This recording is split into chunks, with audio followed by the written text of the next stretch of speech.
Good morning. Get set for 90 minutes of fantastic food and fun. This is Saturday Kitchen Live.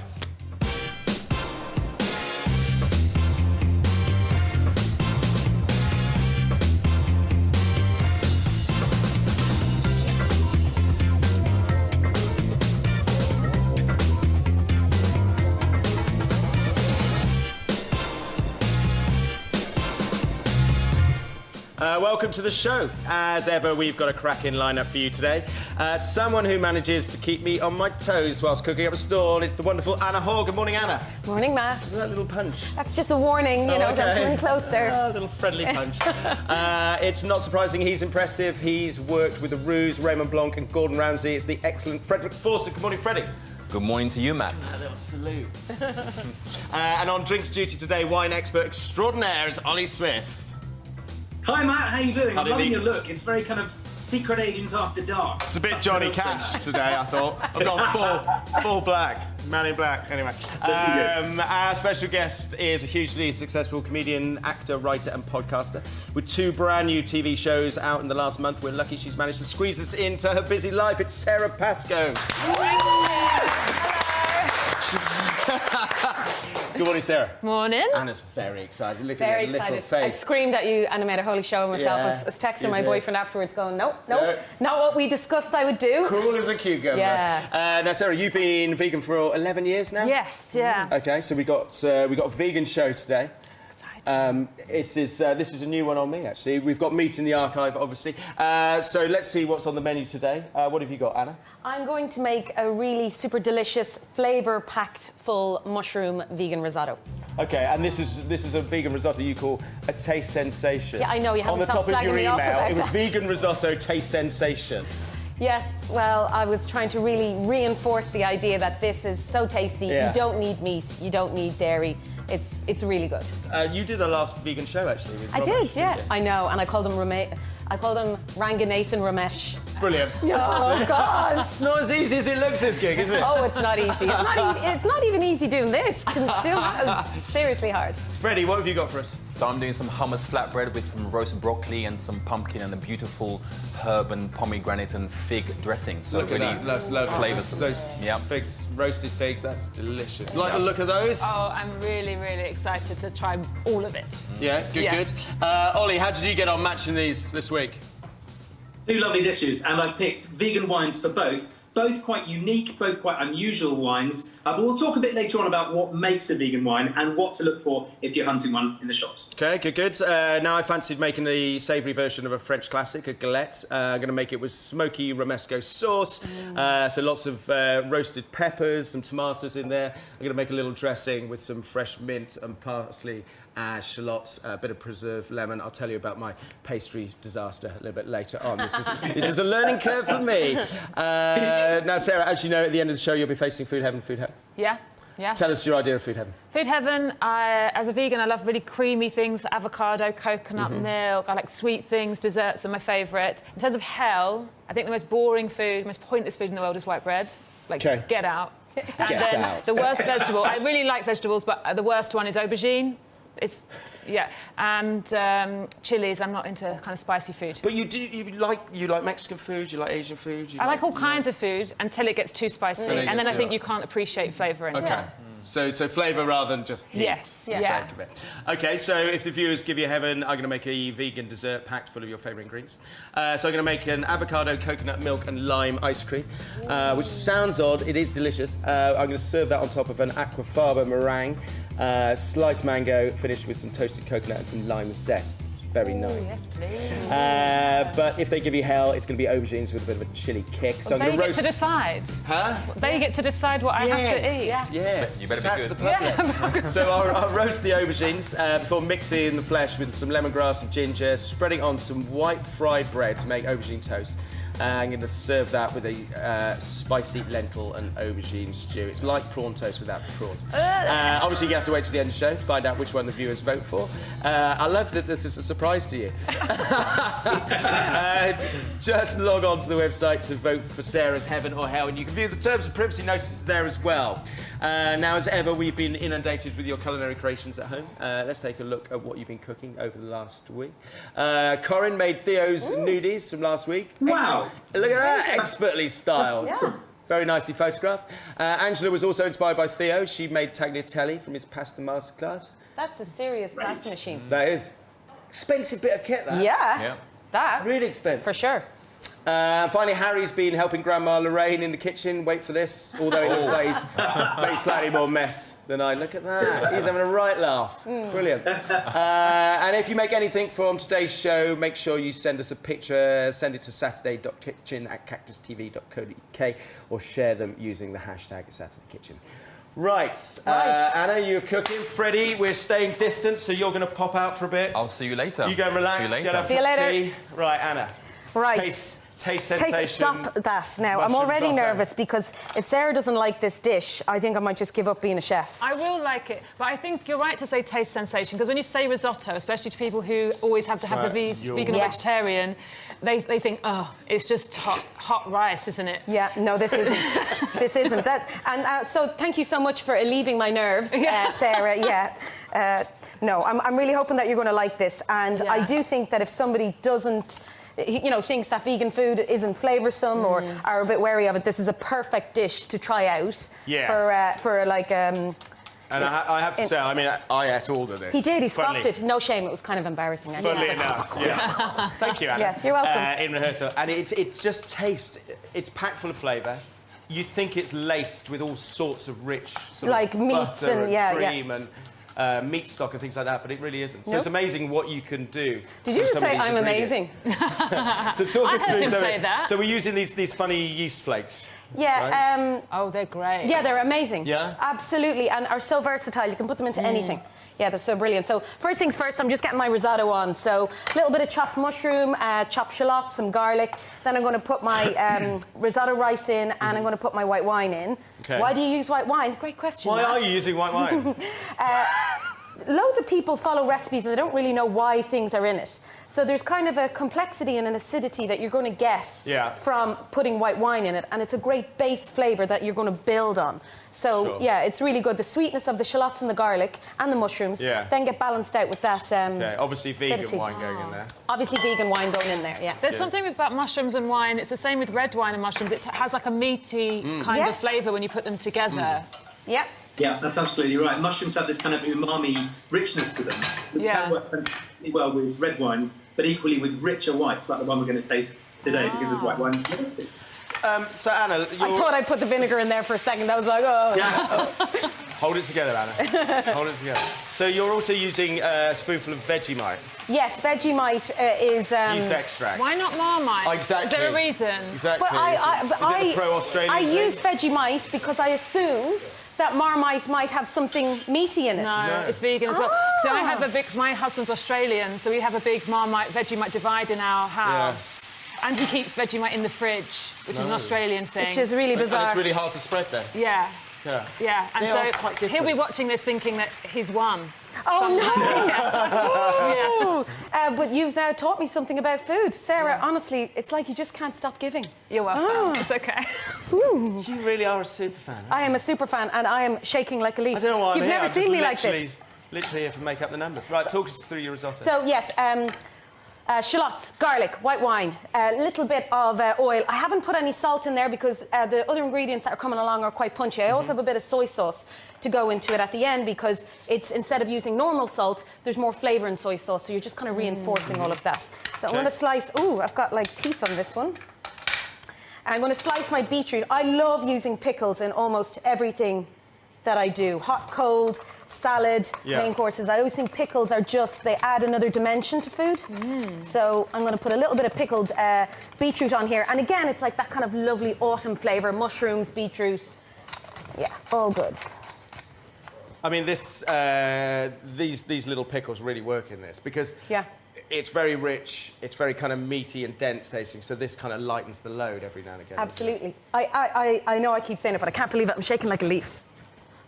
I'm thinking about mushrooms now and why we don't put them in glasses of wine when they're such a good combination. You know, they put olives in martinis. Yes. Very true. We could invent this, like a nice cold mushroom in a nice glass of Sauvignon Blanc. I love it. Let's do it, Sarah, together. Come to my restaurant. Let's do this. Now, talking to the restaurant, Myrtle, how's it going? It's like, I can't believe I've got my dream come true and it's still here. No matter all of the bits and pieces that are happening at the moment, she's still steaming ahead. Okay. Still there. Is it been a struggle with no, what's it's been a going breeze. on? It's actually, you know, been easier. And of course it's been a struggle, Matt. Come on. It's a pandemic. I was closed for 4 months. No, it's honestly, I'm like, I'll go to work after here. I'll skip through that door.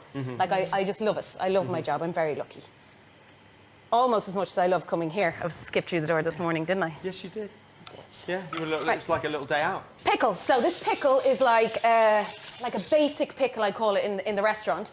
It's like equal quantities of water, vinegar, and then half of what one of them is of sugar. So 100, 150 of sugar, pinch of salt, and it's amazing for almost any pickle at all. Okay, all right, good. Now listen, on Monday you've got a new, you're part of a new show on BBC, Morning Live. Yes. It's going out at 9:15? 9:15, yeah. Okay, every day? Every day, yeah, Monday to Friday. And you're one of the experts? Yes, Matt. Can you just say that again? So tell us about your expertise. What do you do in the show? Food. It's the only thing I know, really, thank God. Yeah, so we talk about different items that would be interesting and useful to people. So, you know, best before dates are something that some people really follow so too carefully that then they're wasting a lot of food. So we kind of look at why certain things might deteriorate more in the fridge if it's stored badly, and just like little tricks and tips. Like I'm cooking 20 years, so it's trying to take that kind of experience and share it. You know? Yeah. Okay. Talking of which, you've been cooking for 20 odd years. Yeah. Some people are concerned about your lack of guard on that mandolin there. Oh, really? Yes. Oh, yes. Yeah, it looked, when you were slicing the beetroot, it looked like you suddenly cut your fingers off. You know, it's a little bit, I can't drive, and I see people driving, I'm like, that looks very dangerous. But everything is easy when you know how, so yeah. I would recommend everybody else to use a guard, though. That's a wise thing. What is the guard? I don't understand. It's this, and actually it is brilliant. You stick it into whatever vegetable you have. Oh. Keeps your fingers off. Oh. Yeah, it's quite safe, yeah. Okay, that is clever. Yeah, and it's just one of those things in kitchens, like you buy the and mandolin, the guard. and then the guard just seems to, poof, goes missing. Okay, right, so our risotto is coming along nicely now, and I'm going to finish it just with like a little bit of lemon zest and also soya kind of cream. Okay. Which I think is nice, but not too much. Is that something you use? Yes. Yeah. Yeah. Doesn't need all a of lot. the creams are good, and they're good in different recipes. Like you can get oat as well, but oddly they have slightly different flavours. Yeah. Yeah. I like oat milk if I'm having a replacement milk in a coffee. I think oat milk is tasty. Or in sweeter things, but soya actually is a bit savoury, isn't it? Yeah, it is. From the beans. Yeah. When you're making a risotto, what's always good is that you're stirring the grain quite a bit and you're breaking up the starch. So that actually gives it a feeling of it being creamy without even having to add too much cream. So you're getting the natural starch out. Yeah. So talk us through these mushrooms then. What have we got here? We've lots of lovely little mushrooms. We've got smidgy mushrooms. We have some lovely chanterelles, mousserons, or fairy ring mushrooms. I think they're also known, which I'm like, obviously think is adorable. Yeah. Irish folklore just jumps into mind. But I guess that's something. What are the ones called that Matt's scared of? Oh, pink oysters. Yeah, they just look red. I think it looks like a stay away mushroom. Obviously, Speaking like as if he's ever foraged a cultivate mushroom in his life. Yeah. Yes, he has. Please, Matt. Did you forage these yourself, What, a film Anna? crew set up a bunch of mushrooms in the grass. Generally, though, things that are red in nature is like, might want to check this out. The colour and diversity of wild mushrooms at the moment is just astonishing. I was out this week, and you have these little ones called amethyst deceivers, and they're the most extraordinary violet colour. Beautiful, beautiful colour. What was that funny kind of red starfish thing on your Instagram? Oh, that one is called the devil's fingers, and it comes out of a little sort of egg, and then it bursts out. Really? It looks like red tentacles, but yes, I put it up on my I social media. noticed that looks slightly terrifying. So, could you use any mushrooms for this, or do you need to be sort of selective? If you only had button mushrooms, you could use only button mushrooms. But I'm trying to impress Sarah. Yeah, I've never seen so many mushrooms. Thank you, And Sarah. you know all of their names, unless you're making them up. They're like my children. I wouldn't know. They're like my children. Does a mother forget her child's name? Sometimes. Yeah, she Actually, yes. My entire life, I was never called Anna. she goes through all of the other kids, then the dog, and then it's you. Sometimes it leaves them at the shops. Yeah, I'm the youngest. I'm the youngest of 4. So yes, the story of my life is always, responding to Sarah, Catherine, Anthony. Lady was the name of our dog. and her as well. Right. How are we looking on time, Matt? I think you're nearly out of it. So, you know, you've always got my back. Yeah. You've just always got me there, Yeah, Matt. you know, you're not seeing me flapping at the moment. When you do, then you're nearly out of time. What about me flapping? You're all right. Nice jug. Yeah. What's in there? That's your vegan cream. Soya Oh, I cream, see. yeah. That is a nice jug. Then a little bit of lemon zest in there. Now, would you leave this risotto to kind of stand a little bit before you served it?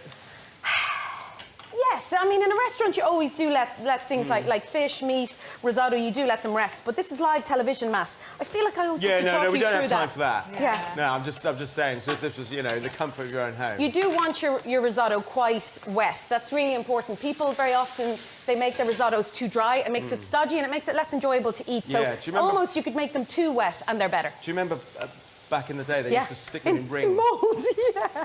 Oh, the good old days, Matt. You're showing your age again. Horrific. Yeah. Ooh, soy sauce. Right, we'll have a little taste. Right. Yeah. You know when you were asking about time earlier? Oh, you said I was fine. Yeah, well, now we're out. You're a bad person. And who does that? Who does that to a poor, innocent, nervous chef? Matt Tebbutt, that's who does it. Right, under pressure. I'm okay, under pressure. I can't believe how quick it's been, actually, to make a Sarah, risotto. you say all the right things. I would think it would take like 45 minutes to an hour Yes. to do that. Also, I feel sorry for people at home who are kind of, you know, eating Rice Krispies, watching the TV as you make something so delicious. I nearly forgot the yeast flakes. Oh. No, come So on. you use those a lot, do you? It's a really, really good cheese replacement in things, just Right. because of the base flavour. And there is no real replacement for cheese. No.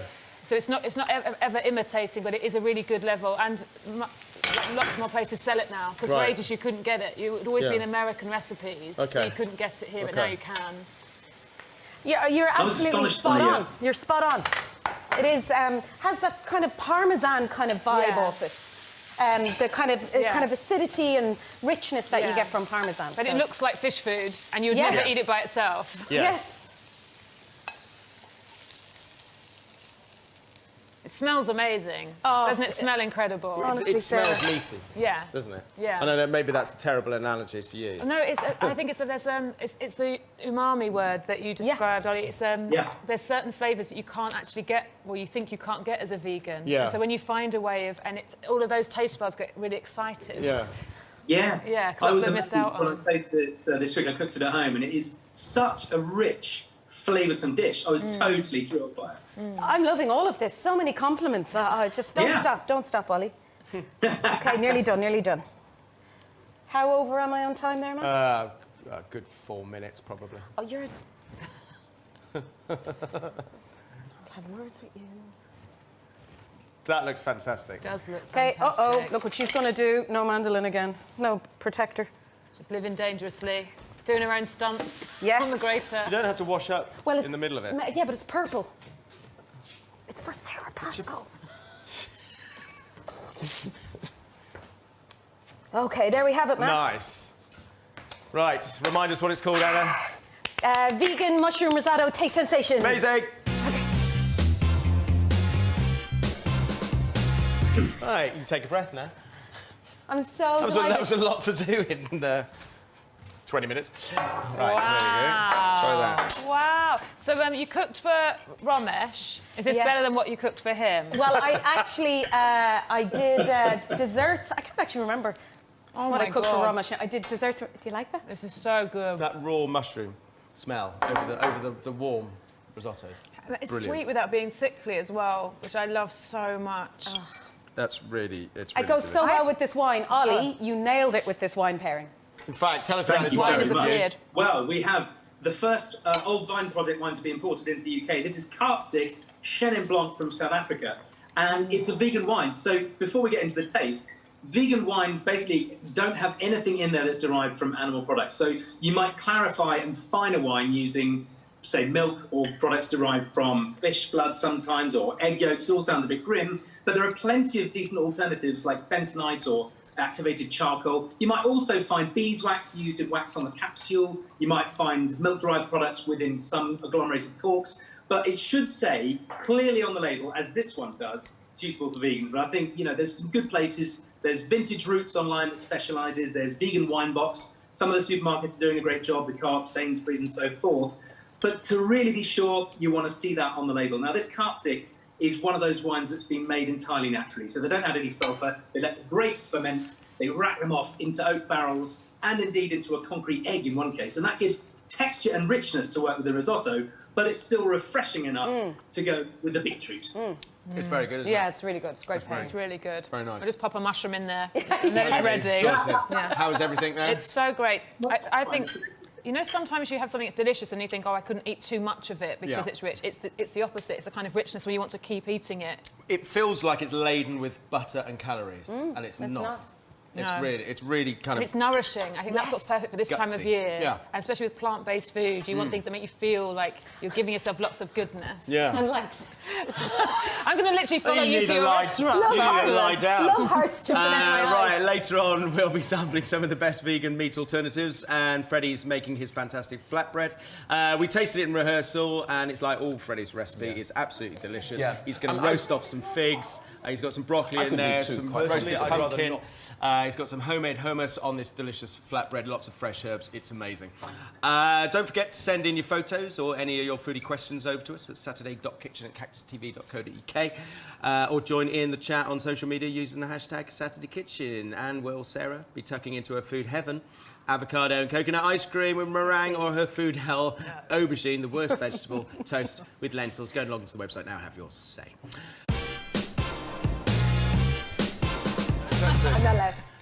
Thanks for that, Rick. I'm sure you quaffed loads of it afterwards. Now, this week, I wanted to make a savoury French galette using vegan pastry for Sarah. But to be honest, when I made the pastry yesterday, it's the first time I've ever made vegan pastry, and it was absolutely pony. It was terrible. It was essentially, and I'm sure there are some very good pastry, tasty pastry recipes out there, and I'm sure you can tell me. It was awful. It was like I put thyme in it, olive oil, flour. It tasted like sand. Yeah. It was horrific.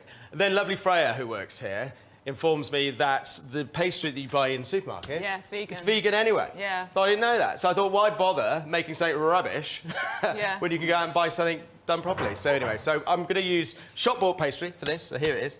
I'm going to make a Romesco sauce to go on the base. So roasted peppers, and I've got some garlic going in there. There's some almonds, toasted almonds. Bit of olive oil, bit of red wine vinegar, and I'm going to put some smoked paprika in there to make it a bit smoky. It's a that delicious... sounds nice. You're a fan of this, aren't you? I'm a fan. Well, I got to eat this in the rehearsal earlier on. Did you? It was a flavour sensation. You guys have flavour- such an But you can't amazing use that. job. That's on my dish. You haven't copywritten that. But it's a great one. It goes really well with a nice lot of rare steak, if I can say that. Really good with grilled squid, cuttlefish, scallops. I mean, it's a nice one just to have sort of in the fridge, as it is. Right, let's get the almonds in. So a bit of oil in there just to kickstart those. Whole almonds. So toast those off. Have you made this before? No, I never cook anything like this. I'm Oh, really? fascinated, yeah. It's just got bags and bags of flavour, basically. It's a good way, because, I mean, I think the thing I always, and I think a lot of chefs struggle with, is the fact that if you can't rely on butter and you can't rely on the traditional kind of, you know, oomph for flavour and dairy, you have to find it from elsewhere. Yeah, I think some people love that because it makes you be creative, and then you realise you're not losing anything, you're gaining other things. Yeah. It's a really good way to look at vegan flavours and cooking. And anyone who wants to try veganism, either on a meal-to-meal basis or as a lifestyle choice, that's the way to think about it. You're not missing out, you're finding different things to have. Yeah, I think that's a really good... And you've been vegan for 11 years, so what sort of made you go down that route? So it's just finding out about farming. Now, obviously, farming has to feed so many people, but there's a thing with mass farming, especially when it comes to animal products, which means you can't be sure that animals have had an ethical life, like a non-painful life. So when I found out the free range isn't like a legally a legally abided term. It can mean anything in terms of chickens, and found out about mass dairy farming. Right. And I was already vegetarian. And then I think what was really good for me is that I felt much, much healthier once I was eating plant-based. I think if you feel really depleted by a diet, your body needs certain nutrients and you're not meeting them. But I suddenly felt I had all this energy and I was sleeping better and my digestion was better. So it was a really easy changeover for me. Yeah. Yeah. Okay.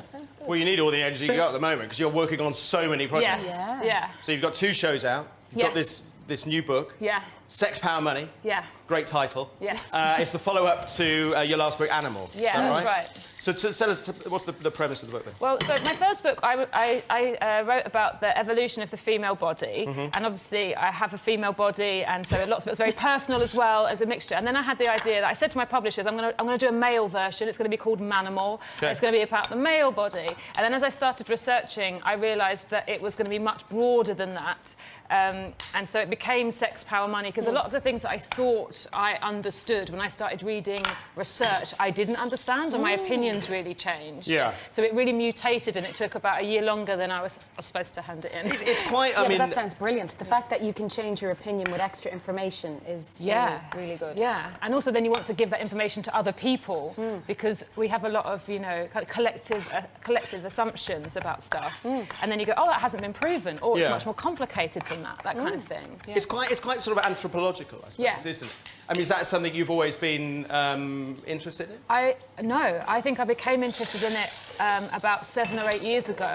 I read a book, I was doing an Edinburgh show, and I was really interested in the evolution of jealousy in romantic love, and that was kind of the starting point. And then I was reading these books, which from an anthropological point of view were saying that monogamy wasn't necessarily the most natural state for human beings in their pair bonding processes. And I was like, why didn't they tell us this in sex education? Why did they pretend that you just meet someone and stay with them forever? Like, it's more complicated than that. And then from then onwards, I've always liked the idea, not that evolution says this is why you are the way you are, but it might be a factor and an influence in your life, in your desires, and those kind of things. Well, it's very interesting when you break it down to a chemical balance. And, you know, you've got this much chemical and this much chemical, and you bring these together, and this is what love is, and this is what, you know, desire is, and things like that. And when you break it down to that, I think it really is fascinating. Yeah, and it's not trying to be cynical and say, oh, your emotions aren't important, but it is trying to go, understanding that it can be influenced by these certain things. Like, even like if you know about stress, knowing that that's a hormone that can cause your stress levels doesn't make you feel less stressed, but it might make you go, OK, this is my body freaking out, I can adjust. Right, I think that's what I love about your work, Sarah, is that your use of comedy is always channeled towards an empathetic view. There's always some reason to benefit from the knowledge that you're trying to give. And it's quite subversive as well. Yeah. But I think it's extraordinary because the medium feels, you know, challenging. You can't just sit back and take it on. It makes you think. Yeah, that's a very nice thing to say. Sometimes my comedy is just very silly as well. But you're absolutely right. Whenever I find something out, my first desire is to share it. Like my younger sister, she's a school teacher, and I think that must be what it's like to be a teacher. When you read something fascinating, you get to... It must be the same with cooking and recipes. You literally go, you can do this too. You can have it as well. Absolutely. But that was kind of the interesting thing about the book, isn't it? Because essentially you've got all the sort of science and the information like a research paper, but it's done with great humour, which is what draws people in. Yeah, you're always hoping, that it makes something easier to absorb or more interesting to absorb, because while we all know that there are very clever books we should be reading, they kind of stay. I'm the same. They stay by the side of the bed. That pile gets bigger and bigger and bigger. Somebody sees them and you go, oh yes, I'm definitely going to read that. But that must make it so hard for you, that what you're choosing to do then is actually really difficult. Is it difficult? No, I think as... It took you an extra year. It definitely was difficult in terms of...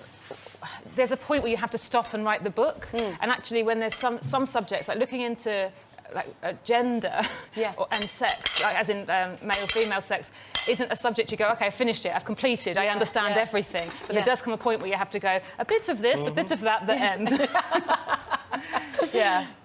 Right, before I put this together, let's just recap. So here's the pastry. This is the Romesco, simple as that. So that's the blitzed up whole almonds, the red peppers, some red wine vinegar, sweet smoked paprika, and garlic. So we put a decent amount of that, leaving a border on this galette. In this bowl here, I've just got some little baby cherry tomatoes, plum tomatoes. Toss them with a bit of salt, bit of cumin and olive oil. So they're going on here now, like so. I'm going to fold it up. Then that's going to get baked for about sort of 25 to 30 minutes. Now, before I put that in the oven, though, I've got this glaze here. This is quite interesting. This is something else I hadn't tried before, which is why I love sort of doing this show, because it kind of opens your eyes to all sorts of things. So this vegan glaze, so rather than using egg, obviously, almond milk and maple syrup. Oh, wow. And it really works a treat, Yeah. actually. Because actually, sometimes people just use the vegan milk, and what they wouldn't have is the shininess, which is what you want. That's what you want. And so that's the maple gives you that. I love this pie. I think this is so clever, Matt, as opposed to, because sometimes chefs, we overthink everything. We're putting things in moulds and we're, Never been my problem. baking them.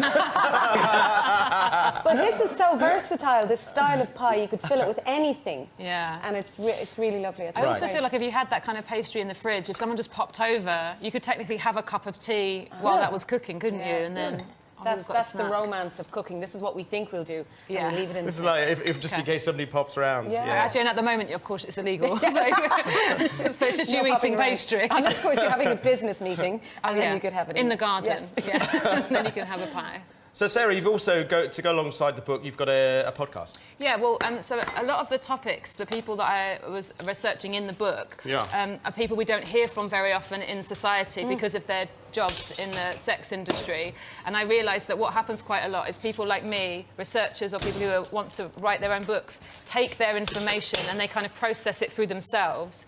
And so the idea of the podcast was to let people, especially marginalised people, and they're all really, really fascinating, to speak for themselves. Right. And in so many ways, I'm really ignorant.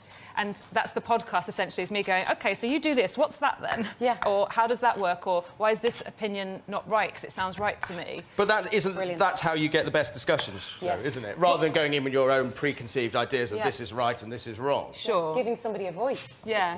And also just being curious all the time, because I think we all, as adults, get very scared of not knowing, and we try and hide it all the time. And actually, just being curious isn't going, I'm stupid, it's going, oh, I'd love to know more. Yeah. Brilliant.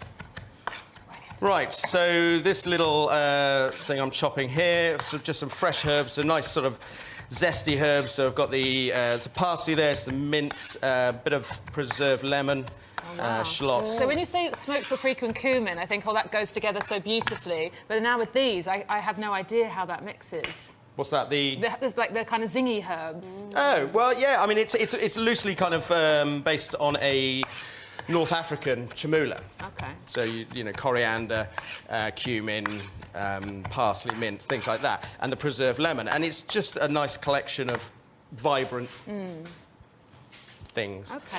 Sensation. Right. So that... I feel really bad because in lockdown I planted lots of herbs in window boxes in my flat because I was at home all the time and they've all died now. So I've got a graveyard of all these herbs out my window. Yeah, I'm a murderer of plants. I do my best to grow. I romanticise in my garden. We'll have loads of fruit and vegetables, and then I'm like, oh, if I didn't water them for like a month. Yeah, and also if you're out of the house all the time, you just do need to be there, don't you? Yeah. Right. OK, so that's the... you've got a nice shot of that before I cut it out. There's the... There you go. There's a nice, nice finished tart. So let's just chop that down the middle. And it is short crust, is it? I didn't ask you that earlier. Yes, it is short crust. Yeah. But that was quite a revelation, actually. Yeah. That's those supermarket ones, they have puff pastry and obviously they're not marketed as vegan, they just are. And the croissants in cans are as vegan as well. Really? Yeah, Are same they? thing, they're oil. Yeah. Really? Right. There you go. There's the next course. Try that. So beautiful. Ooh, it is so beautiful. Have a tuck into that. So what will I be making, Sarah, at the end of the show? Will it be a food heaven? A creamy avocado and coconut dessert? If so, I'll make an avocado, coconut milk and lime ice cream. I'm going to serve on top of an aquafaba meringue, some sliced mango, and then finish that with some toasted coconut and lime zest. Or it could be her hell, aubergines. Aubergines, more aubergines. So I'm going to roast some aubergines, funnily enough, before mixing the flesh with lemongrass and ginger, Spreading on some white fried bread, make some aubergine toast. I'm going to serve that with a spicy lentil and aubergine stew. It's heading towards hell. No! Currently. Yes, so get What online. have I done wrong? Nothing. Don't worry. Get online, change it. Go log onto the website now and get voting. How is that? It's So delicious. All right? I think it's it's really even lovely. better than the one in practice. You've elevated the cherry tomato that I'm already in love with into something really Thank special. you. Good. Still to come, we'll be tasting a range of vegan meat substitutes, and Sarah will be facing either her food heaven avocado ice cream, coconut meringues, or her food hell aubergine toast with a spiced lentil stew. The vote is still open, and it's going one way. Get online My now. mum's watching. Can you please vote for heaven a lot of times? You can only vote once. Right, Freddie, you're back. I'm back indeed, yes. What have you got for us, Freddie? So we're doing a little flatbread here with some hummus and some figs and pomegranate.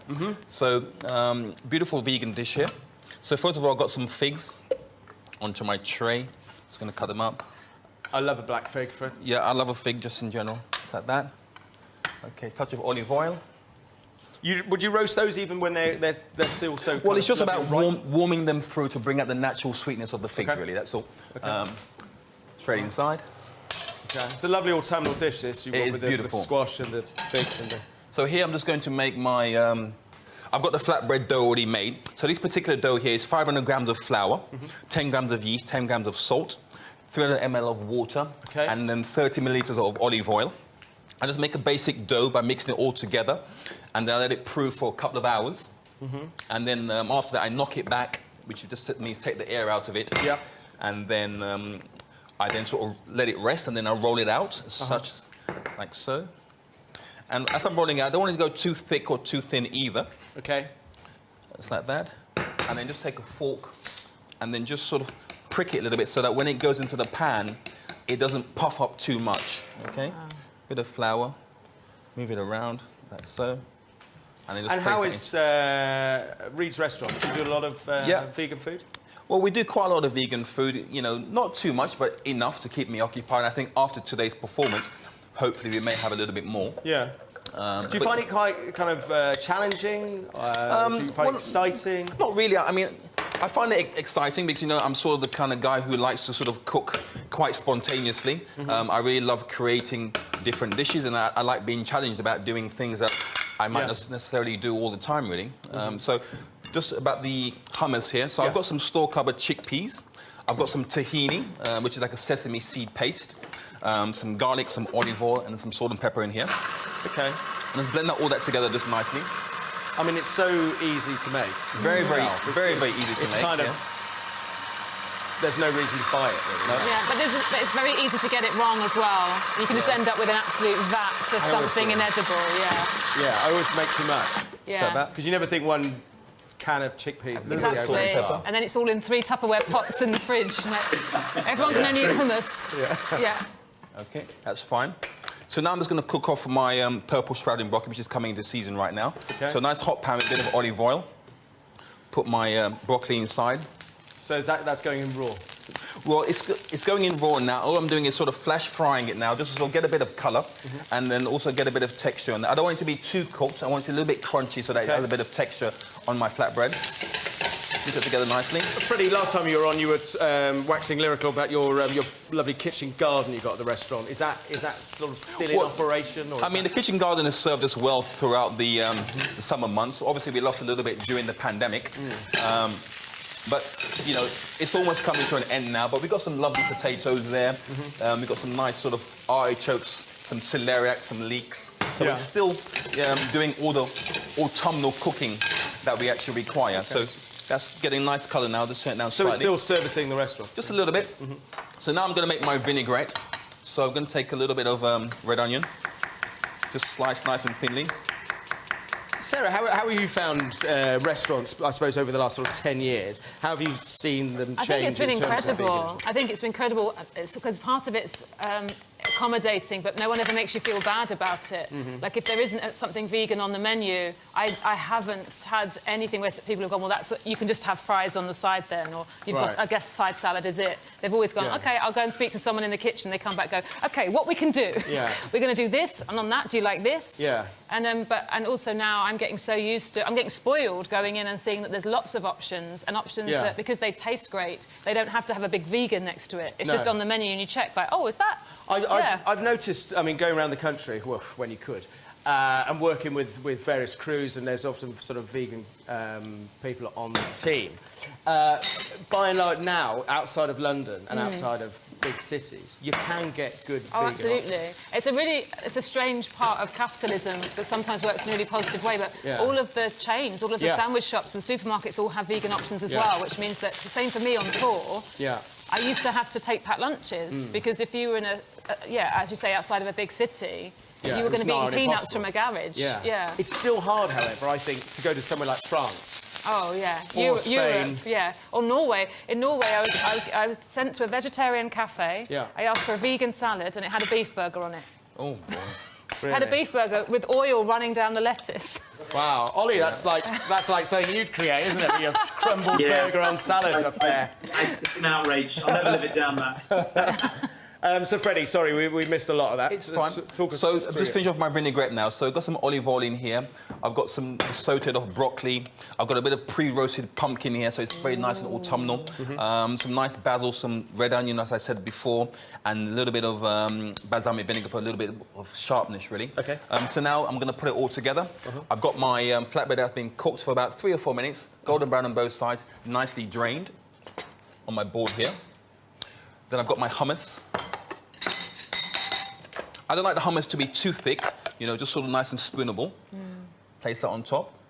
OK. And this is one of those sort of dishes that you could have, it will evolve as the seasons change, right? Yeah, I mean, all I'm doing here is just basically using ingredients that are very much in season now, and really just doing it in a very, very simple, sort of fun way of eating. I just think it's, you know, vegan food or whatever food it may be, if it tastes good, it tastes good.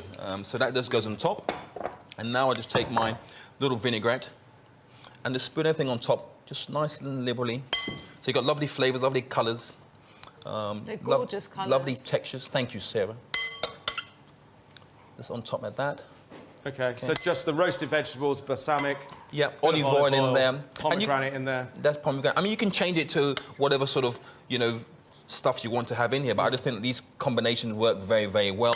Like I said, they're all in season. That's fine at that. Bit of olive oil in there.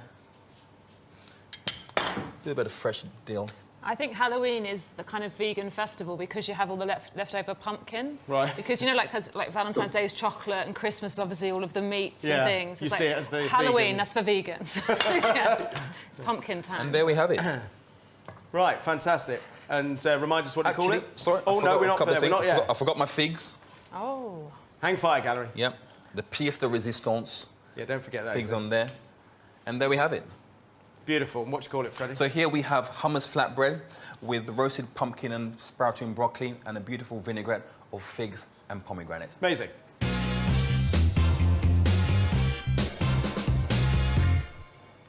Right. Just going to cut that in half. Beautiful. It's beautiful, isn't it? It's like a garden, like a little garden on a... Are you quite into lots of sort of fresh herbs and stuff like that? Yeah, I find it really exciting, especially because at home you might make yourself one thing. I would never make myself with something pumpkin, beetroot and figs on it. So it's incredibly exciting. Right. Thank you. We'll get more wine again. Right, Ollie, while we tuck into this, what have we got? We have a little-known grape variety called Famoso, and it may not be famous yet, but it really should be. It comes from Italy, and this one here, £8 from M&S. M&S are doing a very good job of clearly labelling which wines are suitable for vegans. I'd also give a shout-out to Co-op on that front, but I think that's absolutely vital when you're choosing your wine. Famoso is very, very fragrant. So Freddie's dish is just a feast for the eyes. It's so colourful, it's so vibrant, and it's scented. That's exactly what this wine is. When you smell it, it's like a tangerine dream. And this grape was very nearly extinct just a few years ago. There were 2 rows of vines left in the whole of Italy, pretty much, being used as table grapes. It was saved by winemakers, and today they're making, I just think it's the most scented, splendid find of my year. I love it. You're very excited about this, It's aren't you? fantastic, and that with the garlic and the basil on this is just so perfect.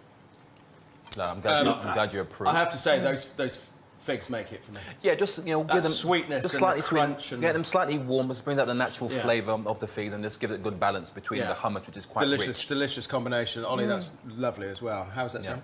You're a genius. Thanks, buddy. Thank you. I've been told that before many a time, Sarah. Okay, all right, thank you very much indeed. Thank you very much indeed. Nobody likes to show off. Right, the website vote is now closed. We're going to find out what Sarah will be facing a bit later on. Now, when we chatted to Sarah before coming on the show, she told us that she's always impressed by the quality of vegan meat substitutes. So we thought we'd take a look at what's on the market for those that are potentially trying to cut down on meat whilst still sort of looking for that meaty texture and flavour. So these are kind of like a gateway, if you will, between sort of meat and full-on veganism. Right, so we'll start up here. This is Linda McCartney's Chicken Buckets. It's an unfortunate name. So try this. So these are sort of these are made. Let's have a look at these. Soy and wheat protein. Yeah. My dad has a joke with Linda McCartney food where he always goes, breakfast from beyond the grave. It's a dad joke. Inappropriate dad joke. Brilliant. I'm usually quite good at those. What are we thinking? I mean, I think these are very middling. Middling. They're not chickeny. And they're not even trying to be chicken shapes, they're triangles. They should be Linda McCartney's brown triangles. It would be a better name. In a bucket. Well, it's not even a bucket. I've bought it before. It's just a paper pot. She's never seen a bucket. OK, so not top of the list, No, then. this is the kind of thing, and I think this is the danger with substitutes. If you go to someone who'd recently eaten meat, and I mean the last couple of years, they'd go, excuse me? This is cardboard. So I think if I had this in my house, I would dress it. It would have, fake cheese on it, mayonnaise, lettuce, tomato. I like the coating. It's quite spicy. It's quite crunchy. I quite like that. I think you're right. Are you being sponsored by these people? No, I'm not. I'm being professional and balanced. You're misreading this. Any free bags of these? Right, so let's move on. So here, pulled pork. Now this, I've been munching this actually during that VT. This is soya chunks in barbecue sauce. I think this is quite nice. I think that's quite good. Actually, I'd quite happily munch on that. So, I obviously haven't eaten meat for a long time, but that's the kind of thing, if I'm given it, my first thing is a question I have to check. That is vegan, right? There's a comedian called Andrew O'Neill, and he calls it parasoya. Then you go, no, I think you've given me meat by mistake. Parasoya, yeah. I mean, it's got that sticky, sweet I think you could barbecue trick people sauce. with that. You could I think you could trick people. And it's got that sort of meaty taste. These guys won Best Plant-Based Product and Best Street Food Brand in 2019 from the World Food Innovation Award. And it's not jackfruit, it's soy. Because jackfruit's the one that's often used. It's and pretty ubiquitous currently. So I'm into that. I like that. Right, this is my favourite. I came across this not so long ago. This is Beyond Meat Burger. I think this is really good. Just get stuck in there, girl. Yeah. So, and you can buy these in supermarkets is the thing for people. Whether it's just, I think, whether you're vegan or not, it's a healthier treat, I think. I think that's delicious. Yeah. It's got great texture. And I had them in meatballs, and it was in tomato sauce meatballs. And it was fabulous. You wouldn't tell that wasn't beef. Yeah, I think that is. And the texture of it as well, it's very juicy beyond meat, and I think it's, of all the ones I've tried, I think that's the one. So there's a lot of science that went into this in California. A lot of research. I think that's really cracking. Yeah. It also, when you slightly undercook it, it bleeds. Well, it has beetroot in it, doesn't it? Yeah. Which I'm not sure that might be a step too far for. I think most people aren't trying to relive something, but definitely in terms of having treats, veganism can sometimes feel very healthy. Yeah. So it's really great to go, like, oh, here's a nice dirty burger I can have. Does it feel, I mean, you were saying it feels a bit like junk food. Well, that's it. So when I went to Berlin, and they were amazing with veganism there, but all of their vegan and stuff is like kebab shops and burger shops, and that was really eye-opening to me. Right. You can have like really naughty food still. Really? Yeah. Okay. That's what I really love. Because that feels like a really dirty burger. Yeah. It's delicious. Feels like a treat, doesn't it? Yeah, I like that. And chips. Right. Lastly, This, in capital letters, is the name of the brand, isn't bacon. So this is we got a bit of a BLT thing going on here. This brand is great. They do like chicken pieces as well. This isn't chicken with sea salt and pepper, and they do tikka ones. It's kind of strange. Look, it looks like a piece of smoked eel or something. A bit of mackerel. Yeah. Very A bit of thin, mackerel, yeah. but it crunches up really well. So a long time, the thing with bacon was that it either stuck straight to the pan or it was too slimy like ham. Yeah. But I Right. think they've got this kind of, that's where I think it's smaller. It will get crunchy, which is what you want with bacon. And It's got a bacon bacony feel. taste. Yeah, for sure. It's got that smokiness. Yeah, I mean, by and large, I think these things have come on amazingly. In the last 10 years, certainly 20 years, this has changed beyond recognition. I know, but there are still people who, I think that's why it's like you're not trying to pretend it is. You're not Yeah. trying to trick anyone.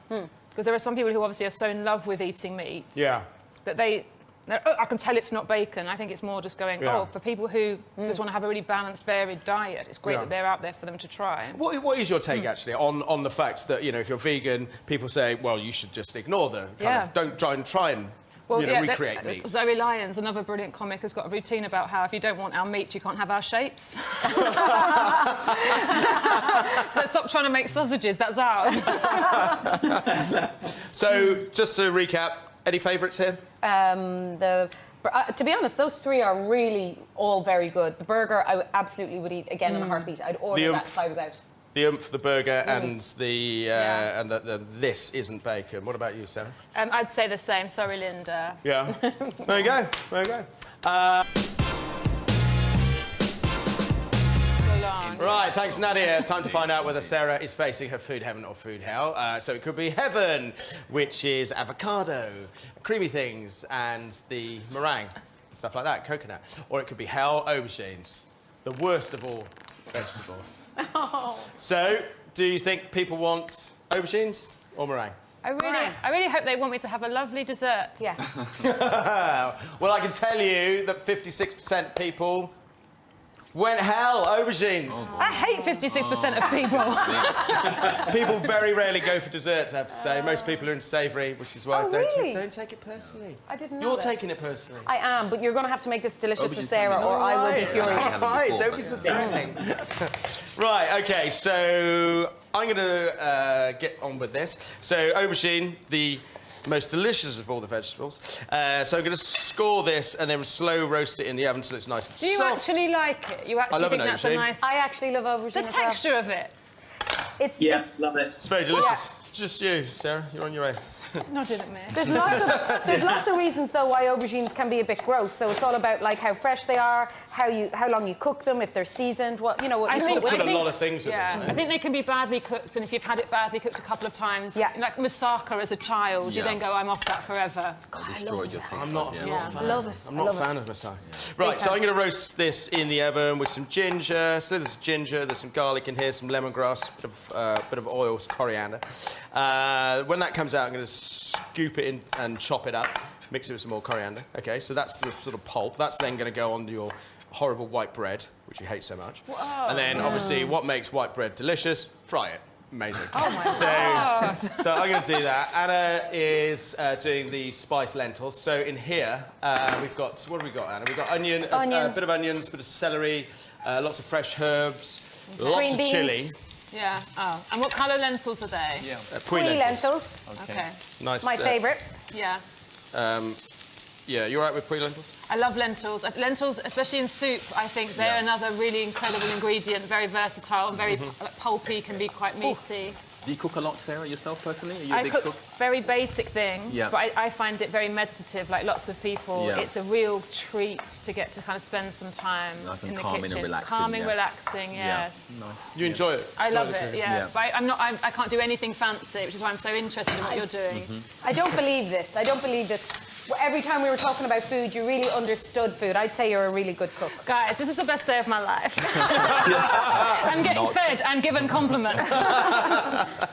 Sarah, are there particular chefs whose recipes you love? I'm a big fan of Risotto, for example. I'm just wondering whose recipes. I recently got her book, and I would really recommend that to anyone. The creamy curries and the taste and the flavours in risotto is amazing. I love when Melissa Helmsley's got a book which is kind of flexitarian. And that's so fantastic because Yeah. depending who you're cooking with, you can put cauliflower instead of fish in a curry and all of those kind of adaptations. So you can adapt quite a lot. Yeah, Okay, and very she's kind nice. of thought it out for whatever you're doing. And even gluten-free, she has adaptations, so that's good as well. Check it out. Yeah. Right. So, Sarah, let's talk about the new sitcom. Yeah. Out of Her Mind. Yes.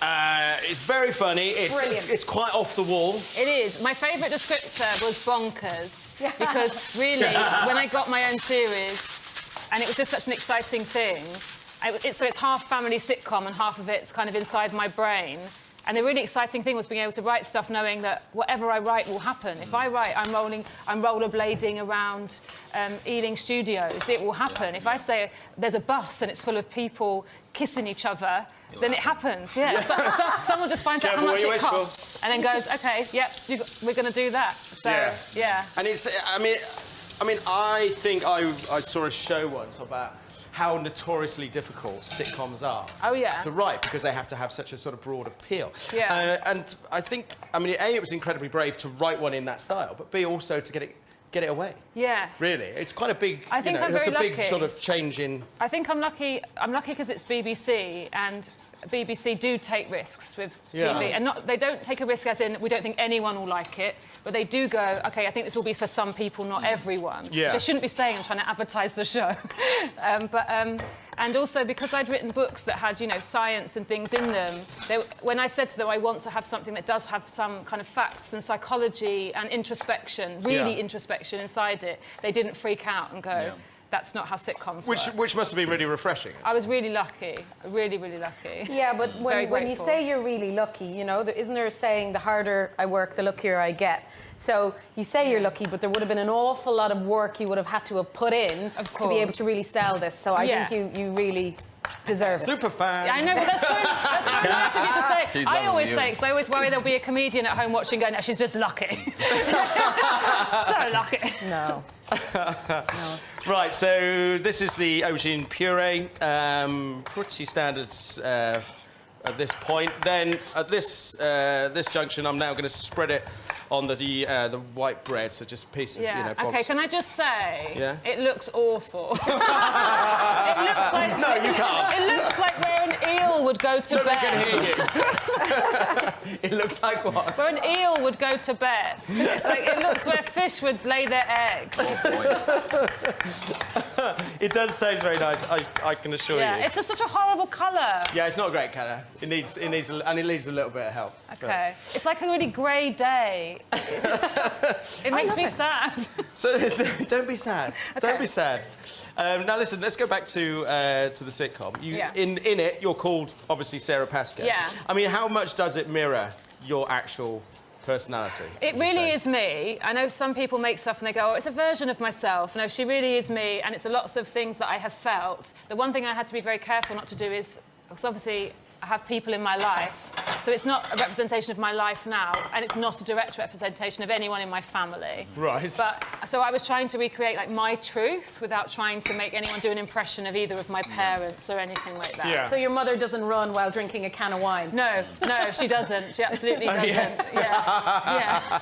Juliet Stevenson's brilliant, right? Because she's such an incredible actor, she's so good at comedy because she's so truthful. And so that's what's amazing, is writing really silly things, and she'd be like, but why is my character waving this letter about the smear test? Wouldn't she just wait inside the house? So it's like, yeah, but this is a comedy, so you have to go out in the street and wave it like that. Yeah, she's so good. Yeah.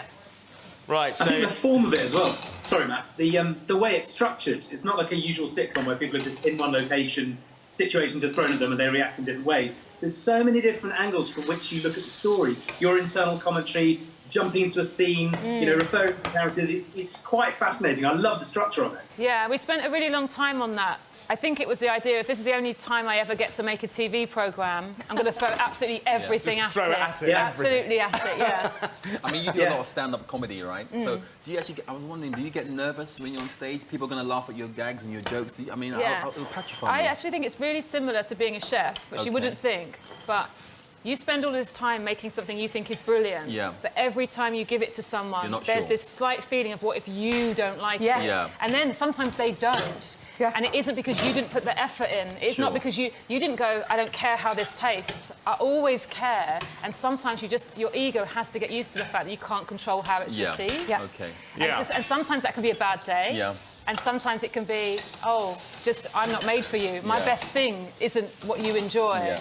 And I think it's really, that's what I find compulsive about it, is it's a live experience. It's every day. It's every time you go out. I was always wondering about that, because being a comedian, must be quite difficult to think people are going to like my gags, don't like my gags, and how you'd react to that, basically. Really. So just curious. But you can only make what you want to make. Yeah. And that's the thing, is it's a democracy. Like a restaurant, people don't come if they don't want what you're Of course, serving. yeah, sure. And sometimes you do have to go, it's not for everyone. Okay, that makes sense. Yeah. Sometimes I'm making gross aubergine jokes. Yeah. And no one wants those. So look, let's back to the aubergine. So get your white bread, put your delicious, tasty aubergine on the top. They got then dipped into some sesame seeds. Fry it gently until it picks up a bit of colour. We're not using, obviously, any egg in this, so you've got to be careful with it, otherwise it might want to slide off. We had this chat earlier. Yeah, it looks delicious. It's perfect. But it's going to be delicious. Matt, this is not one of your usual recipes. Where did you get it from? Even by your standard, it looks a bit kind of crazy. Well, this? Yeah, it does, yeah. This is prawn toast, mate. Yeah, okay. It's a really good play on prawn toast. Yeah. I see. So that's what. So the aubergine is like slimy prawns. Yeah, I see. Yeah. Right. So could I have those greens that you chopped up? You certainly can. Please, Anna. Thank you very much. Do you get to eat out much in restaurants and stuff? Well, maybe not so much now. Not but, at the moment, but I do. Do you know what? For a very long time, I couldn't afford to eat out in restaurants. So I'm one of the people. I'm like, but now I have money from my job. Yes. It's such a treat that I do absolutely appreciate. I'm one of those people who's too friendly to the waiters because I'm so excited. And the sommelier, when they come over and go, would you like to try this? I'm like, oh my God, yes, thank you. I'm bringing it over. This sounds so nice. Because it really is something I appreciate so much to have access to. I would never be blasé, but I don't talk in a meal because I'm like, oh no, look, they've done this and that's over there, and oh, I found a sesame seed. Yeah. And do you find restaurants are very accommodating to vegan food now, basically? I think, the places I've been to have been really incredible. Yeah. There was somewhere I went to, Galvin. Okay, and they have a whole tasting menu. Oh, really? With matching wines. Nice. And you can go in there with someone who eats meat and they can have their menu and you can have yours. And then the screen between the two of you so you don't get any fumes coming across. Sure. So, there's really exciting things out there for vegans. I think it's come a long way over the years, basically, with, vegan cooking, really, I think, so I think it's great. And even just the average sort of person who loves food, I think you can enjoy vegan food just as what it is, really. You should do. I think that's it. You should always go, this is such an interesting flavour, rather than, it's missing something. Exactly. Appreciate for what it is, really. I think it's important. So. Right. Okay. So there's the spiced lentils. I've just taken the crust off the toast just to make them look like traditional prawn toast. I take it all back, Matt. It looks quite appetising. Thank you. It looks appetising or edible. Oh, I'm not really sure. Actually, I'm going to say I really like the bowl. Looks adequate. That's a beautiful colour blue. Give it a try. Ollie, what have we got here? We have Morrison's The Best Grüne Veltliner, which is currently on offer at £7. It comes from Austria, made by Markus Huber, and it's one of those wines that has lots and lots of vim and zing to it, but when you smell it, it's got a lovely kind of savoury twist to it. Think somewhere between white pepper and cress. Try and tell where this comes from in Austria. They specialise in Grüne Veltliner, and with this kind of dish, with the fragrance as well as the earthiness, the lentils, is it one? Okay. Right. Give it a quick try. I'm going lentils first. This wine's delicious. Yeah, this wine is delicious. You may change your It mind looks about really lovely. Yeah. Okay, the lentils are really great. Really? I love the green herbs. Really zingy, Okay. I'm not sure. Good. Do you know what? I think we'll quit while we're ahead. Talking to the toast in a bit. Brilliant. Triumph. That's all from us today on Saturday Kitchen Live. Thanks to Anna, Freddie, Ollie, and of course Sarah. All the recipes from the studio are on the website, bbc.co.uk/Saturday Kitchen. Join me on BBC Two tomorrow at 10 a.m. for Best Bites. Next week, I'm back here live with a Halloween special with Bryn Williams and Nigella Lawson.